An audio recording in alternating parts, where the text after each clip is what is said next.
यह कथा शिव को प्रसन्न करने वाली है, जिसको सुनने वालों की सभी मनोकामनाएं पूर्ण हो जाती हैं। जय शिव शंकर। तो मैं शैलजा अपने चैनल पर आपका हार्दिक स्वागत करती हूँ। आशा करती हूँ आप सब स्वस्थ एवं प्रसन्न होंगे।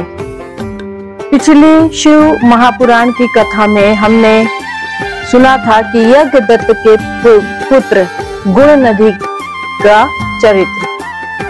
तो कुल को दूषित करने वाले उस दुष्ट के रहते हुए भी अब मैं निसंतान हूँ, ऐसा यज्ञदत्त ने अपनी पत्नी से कहा और अपनी पत्नी से कहा, उठो और जल लाओ, मैं उसे तिलांजलि देता हूँ। कुल को कलंकित करने वाले कुपुत्र की अपेक्षा मनुष्य का पुत्रहीन होना श्रेयस्कर है। कुल की भलाई के लिए एक का परित्याग कर देना चाहिए, यह सनातन नियम है। तदंतर उस दीक्षित ब्राह्मण ने स्नान करके अपनी नृत्य क्रिया संपन्न करके उसी दिन किसी श्रोत्रिय ब्राह्मण की कन्या को प्राप्त कर उसके साथ विवाह कर लिया। अब आगे की कथा में शिव मंदिर में दीप दान के प्रभाव से पाप मुक्त होकर गुणनिधि का दूसरे जन्म में कलिंग देश का राजा बनना और फिर शिव भक्ति के कारण कुबेर की पद की प्राप्ति की कथा है। तो कथा शुरू करते हैं। ब्रह्मा जी बोले, उन वृतांतों को सुनकर वह दीक्षित पुत्र अपने भाग्य की निंदा करके किसी दिशा को देखकर अपने घर से चल पड़ा। कुछ काल तक चलने के पश्चात वह यज्ञदत्त पुत्र दुष्ट गुणनिधि थक जाने के कारण उत्साहहीन होकर वहीं रुक गया। वह बहुत बड़ी चिंता में पड़ गया कि अब कहाँ जाऊं, क्या करूं। मैंने विद्या का तो अभ्यास भी नहीं किया और ना ही मेरे पास अत्यधिक धन है। दूसरे देश में तत्काल सुख तो उसी को प्राप्त होता है जिसके पास धन रहता है। यद्यपि धन रहने पर चोर से भय होता है, किंतु यह विघ्न सर्वत्र उत्पन्न हो सकता है। अरे, याजक के कुल में जन्म होने पर भी मुझ में इतना बड़ा दुर्व्यसन कैसे आ गया, यह आश्चर्य है। किंतु भाग्य बड़ा बलवान है, वही मनुष्य के भावी कर्म का अनुसंधान करता है। मैं भिक्षा मांगने के लिए नहीं जाता हूँ। मेरा यहाँ कोई परिचित भी नहीं है और न मेरे पास कुछ धन ही है। मेरे लिए तो कोई शरण होनी ही चाहिए। सदैव सूर्योदय होने के पूर्व ही मेरी माता मुझे मधुर भोजन देती थी। आज मैं यहाँ किससे मांगू? मेरी माता भी तो यहाँ नहीं है। ब्रह्मा जी बोले, हे नारद, इस प्रकार बहुत सी चिंता करते हुए वृक्ष के नीचे बैठे बैठे वह अत्यधिक दीनहीन हो चुका। इतने में सूर्य अस्ताचल को चला गया। इसी समय कोई शिव भक्त मनुष्य अनेक प्रकार की परम दिव्य पूजा सामग्रियां लेकर शिवरात्रि के दिन उपवास पूर्वक महेश्वर की पूजा करने के लिए अपने परिवारजनों के साथ नगर से बाहर निकला। शिवजी में रत चित्त वाले उस भक्त ने शिवालय में प्रवेश करके सावधान मन से यथोचित रूप से शंकर की पूजा की। भगवान शिव के लिए लगाए गए नैवेद्य के पकवानों की गंध सूंघकर पिता के द्वारा परित्यक्त, मात्रहीन तथा भूख से व्याकुल यज्ञदत्त का पुत्र वह ब्राह्मण गुणनिधि उसके पास पहुंचा। उसने सोचा कि ये सभी शिव भक्त जब रात्रि में सो जाएंगे तब मैं शिव पर चढ़ाए गए इस विविध नैवेद्य को भाग्यवश प्राप्त करूंगा। ऐसी आशा करके वह भगवान शंकर के द्वार पर बैठ गया और उस भक्त के द्वारा की गई महापूजा को देखने लगा। भक्त लोग जिस समय भगवान शिव के सामने नृत्य गीत आदि करके सो गए, उसी समय वह नैवेद्य को लेने के लिए भगवान शिव के मंदिर में घुस गया। वहां पर जल रहे दीपक के प्रकाश को मंद देखकर पकवानों को देखने के लिए अपने उत्तरीय वस्त्र को फाड़कर बत्ती बनाकर दीपक को प्रकाशित कर यज्ञदत्त के उस पुत्र ने आदर पूर्वक शिव के लिए लगाए गए बहुत से पकवानों के नैवेद्य को एकाएक सहर्ष उठा लिया। इसके बाद उन पकवान को लेकर शीघ्र ही बाहर जाते हुए उसके पैर के आघात से कोई सोया हुआ व्यक्ति जग उठा। शीघ्रता करने वाला यह कौन है? कौन है? इसे पकड़ो।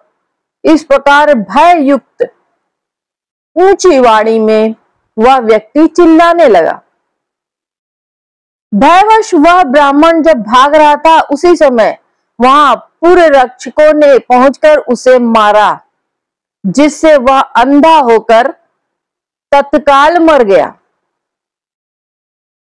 हे मुनि, यज्ञदत्त के उस पुत्र ने निश्चित शिव की कृपा से नैवेद्य को खा लिया था, न कि अपने भावी पुण्य फल के प्रभाव से।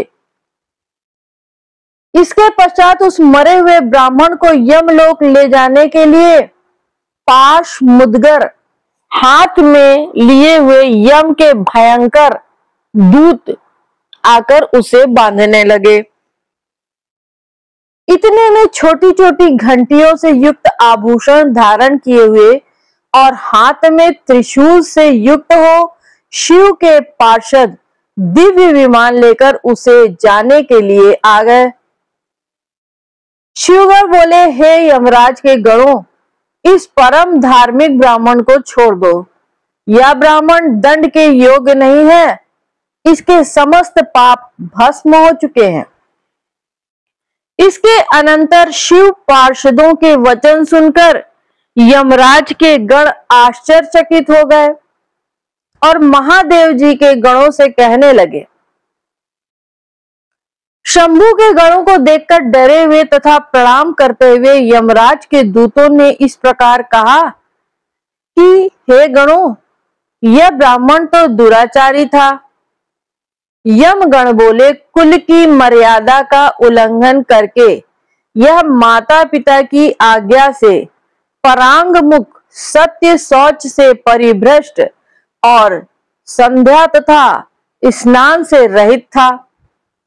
यदि इसके अन्य कर्मों को छोड़ भी दिया जाए तो भी इसने शिव के निर्माल्य चढ़ाए हुए नैवेद्य का लंघन किया है, अर्थात चोरी की है। इसके इस हेय कर्म को आप सब देख लें। आप जैसे लोगों के लिए यह स्पर्श के योग्य भी नहीं है।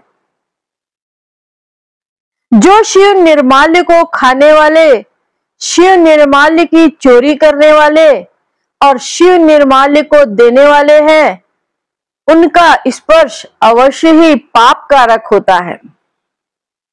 विष को जानबूझकर पी लेना श्रेयकर है और अछूत का स्पर्श कर लेना भी अति उत्तम है,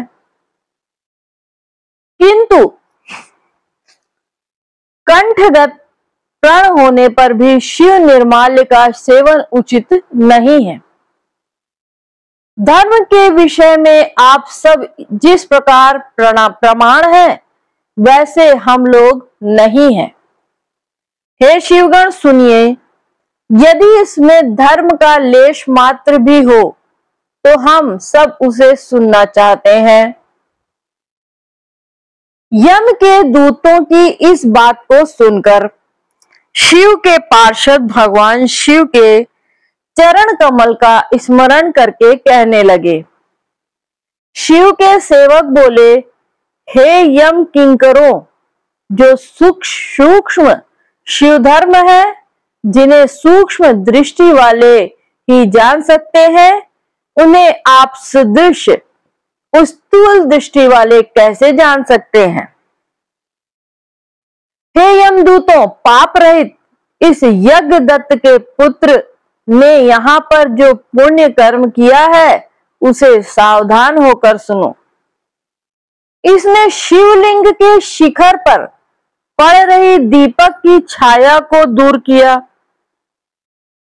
और अपने उत्तरीय वस्त्र को फाड़कर उससे दीपक की वर्तिका बनाई और फिर उससे दीपक को पुनः जलाकर उस रात्रि में शिव के लिए प्रकाश किया।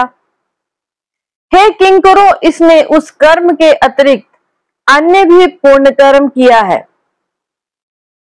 शिव जी पूजा के प्रसंग में इसने शिव के नामों का श्रवण किया और स्वयं उनके नामों का उच्चारण भी किया है। भक्त के द्वारा विधिवत की जा रही पूजा को इसने उपवास रखकर बड़े ही मनोयोग से देखा है। अतः इन पुण्यों के प्रभाव से यह आज ही हम लोगों के साथ शिवलोक को जाएगा। वहां शिव का अनुगामी बनकर यह कुछ समय तक उत्तम भोगों का उपभोग करेगा। तत्पश्चात अपने पाप रूपी मैल को धोकर यह कलिंग देश का राजा बनेगा, क्योंकि यह श्रेष्ठ ब्राह्मण निश्चित ही शिव का प्रिय हो गया है। हे यमदूतों, अब इसके विषय में कुछ कहने की आवश्यकता नहीं है। तुम लोग जैसे आए हो वैसे ही अति प्रसन्न मन से अपने लोक को चले जाओ। ब्रह्मा जी बोले, हे मुनीश्वर, उनके वाक्य को सुनकर परांग मुख हुए समस्त यमदूत अपने लोक को लौट गए। हे मुने, गणों ने यमराज से गुण निधि के उस संपूर्ण वृतांत का निवेदन किया और शिवदूतों ने उनसे जो कहा वह समाचार आराम से उन्हें सुना दिया। धर्मराज बोले, हे गणों, तुम सब सावधान होकर मेरे इस वाक्य को सुनो। जैसा आदेश दे रहा हूं वैसा ही प्रेम पूर्वक तुम लोग करो। हे गणों, इस संसार में जो भस्म श्वेत भस्म से त्रिपुंड धारण करते हैं उन सभी को छोड़ देना और यहाँ पर कभी मत लाना। हे गणों, जो श्वेत भस्म से शरीर में उद्दूलन करते हैं उन सब को तुम लोग छोड़ देना, यहाँ कभी मत लाना। इस संसार में जिस किसी भी कारण से जो शिव का वेश धारण करने वाले हैं उन सभी लोगों को छोड़ देना और यहाँ कभी मत लाना। इस जगत में जो रुद्राक्ष धारण करने वाले हैं या सिर पर जटा धारण करते हैं उन सबको तुम लोग छोड़ देना और यहाँ कभी मत लाना। जिन लोगों ने जीविका के निमित्त ही शिव का वेश धारण किया है उन सबको भी छोड़ देना, यहाँ कभी मत लाना। जिन्होंने दंभ या छल प्रपंच के कारण ही शिव का वेश धारण किया है उन सबको भी तुम लोग छोड़ देना और यहाँ कभी मत लाना। इस प्रकार उन यमराज ने अपने सेवकों को आज्ञा दी, जिसको सुनकर उन लोगों ने कहा, जैसी आपकी आज्ञा है वैसा ही होगा। ऐसा कहकर वे मंद मंद हंसते हुए चुप हो गए। ब्रह्मा जी बोले, इस प्रकार शिव पार्षदों ने यमदूतों से उस ब्राह्मण को छुड़ाया और पवित्र मन से युक्त होकर शीघ्र ही उन शिव गणों के साथ शिवलोक को चला गया। वहां पर सभी सुख भोगों का उपभोग करके तथा भगवान सदाशिव एवं पार्वती की सेवा करके वह दूसरे जन्म में कलिंग देश के राजा आरिंदम का पुत्र हुआ। उस शिव सेवा परायण बालक का नाम दम हुआ।